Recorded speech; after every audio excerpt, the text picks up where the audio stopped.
Application process होने में कितना समय लगेगा, इसके बारे में श्राइन बोर्ड द्वारा कुछ कंफर्म जानकारी नहीं दी गई है। कई बार अप्लाई करने के तुरंत बाद या कई बार कुछ घंटे बाद और कई बार तो एप्लीकेशन प्रोसेस होने में एक दो वीक का समय लग जाता है।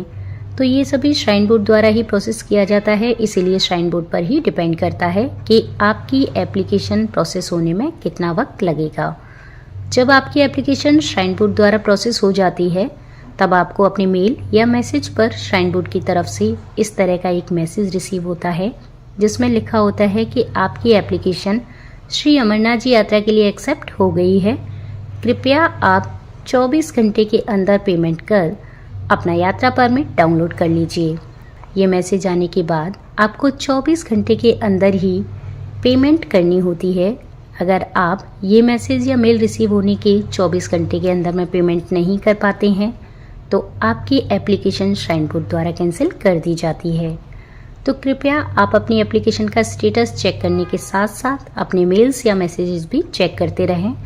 ये मैसेज रिसीव होने के बाद 24 घंटे के अंदर किसी भी समय आप पेमेंट कर अपना परमिट डाउनलोड कर सकते हैं। यदि किसी कारणवश आपकी application Shri Amarnath ji shrine board द्वारा रिजेक्ट की जाती है तो उसकी भी जानकारी आपको मेल या मैसेज के द्वारा रिसीव होती है और एप्लीकेशन रिजेक्ट होने का रीज़न भी दिया जाता है कि किस वजह से आपकी एप्लीकेशन रिजेक्ट की गई है। एप्लीकेशन एक्सेप्ट होने के बाद यात्रा परमिट डाउनलोड करने के लिए आपको रजिस्टर पर क्लिक करके डाउनलोड यात्रा परमिट वाले ऑप्शन पर क्लिक करना है। यहाँ पर आपको एप्लीकेशन नंबर एंटर करना है और इसके बाद अपना मोबाइल नंबर एंटर करना है। फिर ऊपर दिया गया टेक्स्ट एंटर करने के बाद I agree that I will report to the camp director for verification of documents पर टिक कर मेक पेमेंट एंड डाउनलोड यात्रा परमिट पर क्लिक करना है। इसके बाद यहाँ पर ये छोटा सा बॉक्स अपीयर होगा पेमेंट के लिए।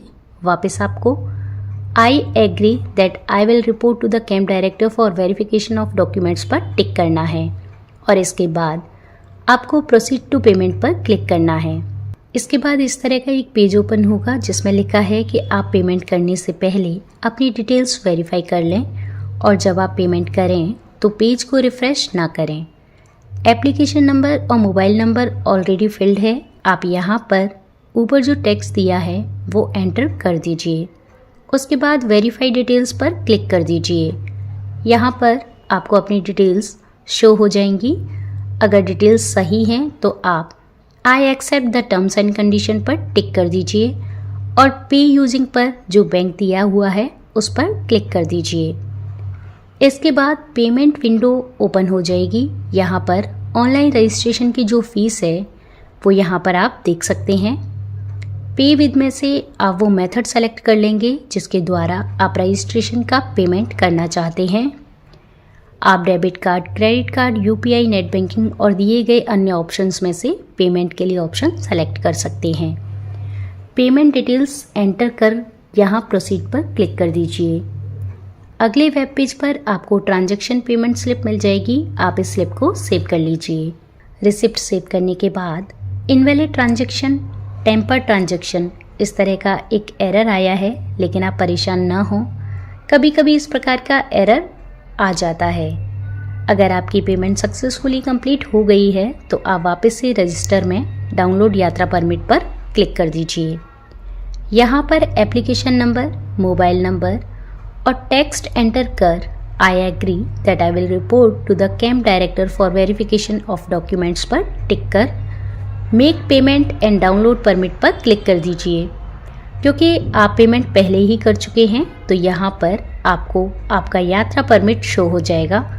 आप यहाँ से अपनी यात्रा परमिट को सेव कर सकते हैं। ऑनलाइन रजिस्ट्रेशन से जुड़ी किसी भी प्रकार की जानकारी प्राप्त करने के लिए कृपया आप कमेंट बॉक्स में कमेंट कर जानकारी प्राप्त करें।